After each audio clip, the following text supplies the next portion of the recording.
کسی نے بتایا, امریکہ سے آئے تھے وہ, انہوں نے کہا میں ایک گورے سے ملا وہاں, بڑا پڑھا لکھا گورا. اس گورے کا یہ تبصرہ تھا کہ دنیا جو ہے نا اس وقت, اس نے کمیونزم کو بھی دیکھ لیا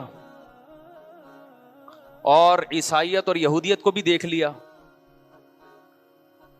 اب دنیا کے پاس اسلام کے علاوہ اس بربادی سے جس میں پوری دنیا پڑ چکی ہے, اسلام کے علاوہ کوئی آپشن نہیں ہے. بالآخر کیونکہ دیکھ لیا نا, یہ مادہ پرستی میں جب انہوں نے مذہب کو اپنی سوسائٹی سے نکالا ہے, تو مذہب نکلنے کے بعد اخلاقیات کے سارے پیمانے چینج ہو گئے. زنا لیگل ہو گیا, پھر لڑکوں سے بدفعلی لیگل ہو گئی, ماں باپ کو اولڈ ہاؤس میں جمع کرانا لیگل ہو گیا, بچے روکنا لیگل ہو گیا. عورت کی مرضی میں 6 پیدا کروں, 2 پیدا کروں, پیدا ہی نہ کروں, یہ میرا ذاتی حق ہے. حالانکہ یہ ذاتی ہے نہیں. وجہ اس کی یہ کہ ہمارے ماں باپ اگر ہمیں روک لیتے, ہمیں دنیا میں نعمت ملتی کیا زندگی کی. تو قرآن نے, اسلام نے ہمیں نسل روکنے سے منع کیا کہ جیسے آپ پیدا ہوئے ہو, آپ کے لیے کسی نے تکلیفیں اٹھائی ہیں, آپ کے ماں باپ نے, آپ کے پیرنٹس نے, تو اگلی نسل کے لیے آپ کو بھی تکلیفیں اٹھانی ہیں. جیسے جانور جو ہے نا, یہ مجبور ہیں بچے پیدا کرنے پر, ان سے مشورہ نہیں لیا جاتا کہ پیدا کرنا ہے کہ نہیں کرنا, یہ آٹومیٹیکلی ہے. تو انسان کو بھی اسلام نے کیا کیا ہے, مجبور کیا ہے کہ نسل کی گروتھ یہ انسانوں کے ہاتھ میں نہیں ہے کہ کتنے ہوں گے کتنے نہیں ہوں گے. یہ کس کے ہاتھ میں, کس سے پوچھا جائے گا, یہ خدا سے پوچھا جائے گا. تو نسلیں انہوں نے روکنا شروع کر دی مذہب کو جب نکالا. تو نتیجہ کیا نکل رہا ہے, جو تباہی بربادی. اب آپ دیکھو خودکشیوں کا ریشو وہاں تھا نا, اب ہمارے یہاں بھی آ گیا ہے, کیونکہ مادہ پرستی پھیل رہی ہے نا. میں آپ کو ایک ابھی چند دن پہلے ایک واقعہ ہوا, اس سے بات سمجھاتا ہوں. اللہ تعالیٰ مغفرت فرمائے جس نے خودکشی کی. ہمارے ایک دوست, ان کا بیٹا بے روزگار تھا, تو بے روزگاری میں اس نے خودکشی کر لی. 23-24 سال کا لڑکا تھا وہ. اب اس کے والدین پریشان, یار اتنی ٹھیک ٹھاک ٹینشن میں. تو والد صاحب میرے پاس آئے, میری بھی چونکہ ان کے والد سے بہت اچھی گپ شپ ہے, دوستی ہے, تو میں ان کی پریشانی سمجھ سکتا تھا کہ 23-24 سال کا لڑکا اگر خودکشی کرتا ہے تو باپ پہ, ماں باپ پہ کیا گزرے گی. میں نے ان کو بلا کے پوچھا, یہ میں آپ کو واقعہ برائے واقعہ نہیں سنا رہا, اس میں بہت سارے سبق ہیں, آپ کو اسلام کی طرف آنا پڑے گا چاہو یا نہ چاہو. ٹینشن سے بچنے کے لیے آپ کے پاس اسلام کے علاوہ کوئی آپشن بولو نہیں ہے. اور یہ یوٹیوبرز کو سننا چھوڑ دو, موٹیویشنل اسپیکرز کو, خدا کی قسم ان کے پاس آپ لوگوں کے مسائل کا حل نہیں ہے. آپ کے مسائل کا حل صرف اسلام کے پاس ہے. اس کے علاوہ جو بولتا ہے میرے پاس مسائل کا حل ہے, جھوٹ بول رہا ہے. وہ حل ہوتا تو یہ دنیا سے خودکشیاں کو روک لینا, یہ کیوں نہیں روک پا رہے. ادھر صحابہ کے دور میں بے روزگاری کا یہ عالم کہ اپنے بچوں کو قتل کر رہے ہیں کہ کھلائیں گے کہاں سے, اور قرآن کہہ رہا ہے پیدا کرو میں کھلاؤں گا, تو پیدا کرنا شروع کر دیا, جبکہ کھانے کو اس وقت بھی کچھ نہیں ہے. نہیں آئی بات میرا خیال ہے. گراؤنڈ ریئلٹی کیا کہہ رہی ہے, مجھے ایک بات بتاؤ. پہلے میں یہ خودکشی کا واقعہ سنا دوں, پھر آپ کو بتاؤں گا کہ صحابہ کیونکہ اسلام کو جب سے فالو کرنا شروع کیا تو ان کی سوچ کیسی بدلی, اور آج مادہ پرستی جو ہماری سوسائٹی میں آ رہی ہے تو سب کچھ ہوتے ہوئے کیسے تباہ ہو رہے ہیں. سمجھ میں نہیں آ رہی میرا خیال ہے بات. تو کیا ہوا ان بیچاروں کے, وہ جو بیٹا تھا وہ 23-24 سال کا لڑکا, ابھی یہ 1.5-2 ہفتے پرانی بات ہے, میں نے شاید رمضان میں دعا بھی کروائی تھی آخری عشرے میں ان کے والدین کے لیے. بے روزگاری نا, تو وہ والد مجھ سے ملنے کے لیے آیا. میرے دوست میں جانتا ہوں, وہ ٹھیک ٹھاک مالدار آدمی ہے ماشاءاللہ ان کے والد. بیٹا چونکہ بے روزگار ہے لہذا بے روزگاری سے تنگ آ کے خودکشی کر لی. 23-24 سال کا لڑکا. اب آپ مجھے ایک بات بتاؤ, کیا بے روزگاری میں اس کو کھانے کو نہیں مل رہا؟ انہوں نے بتایا کہ صبح سحری کر کے وہ لیٹا ہے اور زہر پی کے, یا کس طریقے سے, اب میں وہ نہیں بتاؤں گا, یا ایسا نہ کوئی جا کے کہ اچھا یار اس طرح بھی ہوتا ہے. اب لوگ باتیں کر رہے ہیں, ہائے بے روزگاری اتنی بڑھ گئی ہے, ہائے خودکشیاں ہو رہی ہیں, ہائے یہ ہو رہا ہے. ابے بھائی بے روزگاری بڑھ گئی ہے, تو سحری کھا کے گیا ہے نا, اس کا مطلب کھانے کو مل رہا ہے, شام کو افطاری بھی کی ہے, روزے بھی چل رہے ہیں. تو یہ جو روزے چل رہے ہیں یہ رسمی ہیں, یہ اس کا مطلب دین اندر داخل نہیں ہوا ہے. وہ روزہ بھی اس کو خودکشی سے نہیں روک رہا ہے, روزے کی حالت میں خودکشی ہو رہی ہے.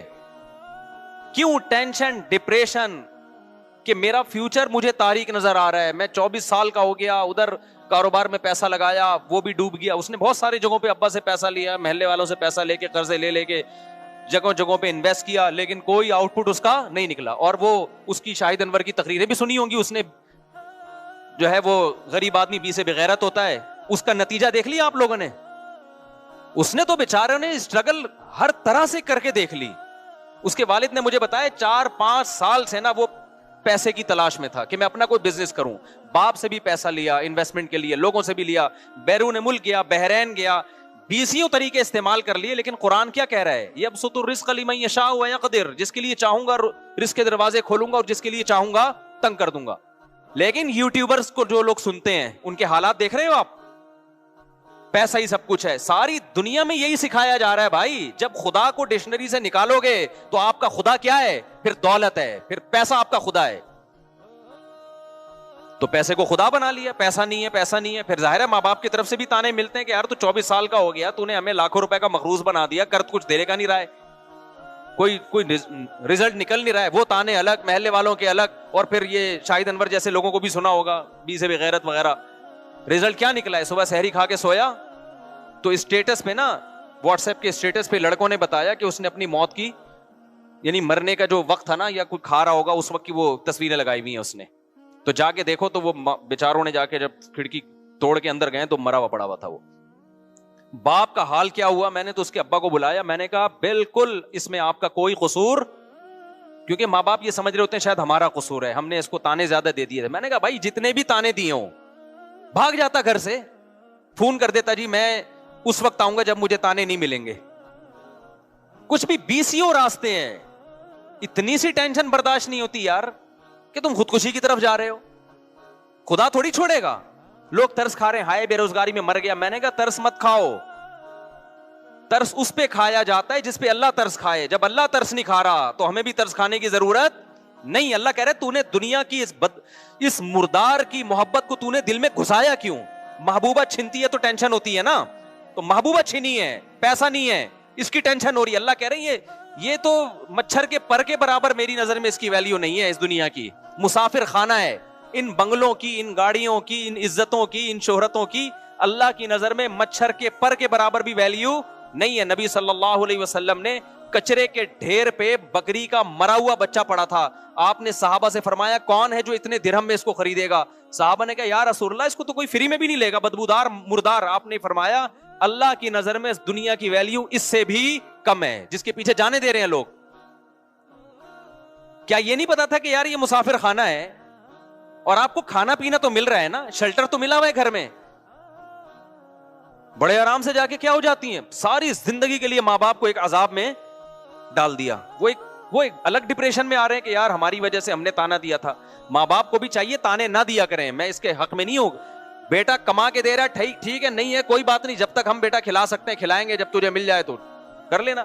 سالے بچے پالتے ہی اس لیے, پیدا اس لیے کرتے ہیں کہ نوٹ چھاپ کے دے گا ہمیں یہ.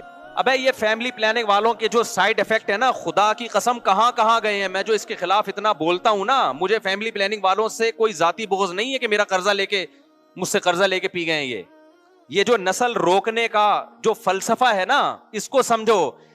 جب 2 بچے ہی اچھے کیا نعرہ لگایا جاتا ہے تو اس کا مطلب پتہ ہے کیا ہوتا ہے, 2 اچھا کھائیں گے ان پہ انویسٹمنٹ کم ہوگی, لہذا انویسٹمنٹ کم ہے, آؤٹ پٹ کیا ہے زیادہ ہے. تو جب بچے زیادہ ہو گئے, ان کے تو زیادہ بچے بھی نہیں ہیں بیچاروں کے, جب بچے زیادہ ہو گئے یا یہ کہ وہ کما کے نہیں دے رہا, تو ماں باپ کا تو بچوں پیدا کرنے سے جو مقصد تھا وہ کیا ہو گیا, فوت. تو وہ بچہ عذاب بن جاتا ہے ان کے لیے. میں نے اپنے بہنوئی کا واقعہ سنایا نا, یہ جو رافع واسطے 2 بچے آتے ہیں یہاں پہ, فیل ہو گیا امتحان میں, ایک میٹرک میں فیل ہو گیا, پتہ نہیں انٹر میں فیل ہو گیا, یا نمبر کم آ گئے. اب جب بچے کے نمبر کم آتے ہیں نا, وہ ابا اماں کو بتاتے ہوئے ڈر رہا ہوتا ہے, کیونکہ 2 کمبختوں نے پیدا کیے تھے یہ سوچ کے کہ ان کو پڑھا لکھا کے کیا کریں گے, ہم عظیم انسان بنائیں گے. 2 کا رسک لیا انہوں نے, اس پہ بھی خوش نہیں ہوتے. رسک کیا, ٹرائی کر کے دیکھتے ہیں. انگریز تو اب یہ ٹرائی بھی نہیں کر رہا.